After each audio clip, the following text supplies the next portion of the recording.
நான் பாடும்போதே என் உதடுகளும் மீட்டுக் கொண்ட என் ஆத்மாவும் கெம்பீரித்து மகிழும். இது தாவீதனுடைய உள்ளார்ந்த ஒரு அனுபவம். பாடல்கள் நமக்குள்ளே ஒரு பெரிய தாக்கத்தை ஏற்படுத்துகிறது. ஒரு தெலுங்கு பாடல் என்னை மிகவும் என்னை தேற்றி என்னை ஆறுதல் படுத்தி வருகிற ஒரு பாடல். அந்த பாடல் இதோ உங்களுக்காக. నీ ఉంటే నాకు చాలు యేసయ్యా,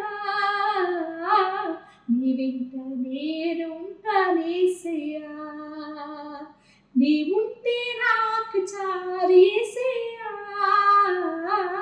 నీ వెంట నేనుంటాను యేసయ్యా, నీ మాట చాలయ్యా, నీ చూపు చాలయ్యా, నీ తోడు చాలయ్యా, నీ నీడ చాలయ్యా, నీ మాట చాలయ్యా, నీ చూపు చాలయ్యా, నీ తోడు చాలయ్యా, నీ నీడ చాలయ్యా, నీ ఉంటే నాకు చాలు యేసయ్యా, నీ వెంట నేనుంటాను యేసయ్యా.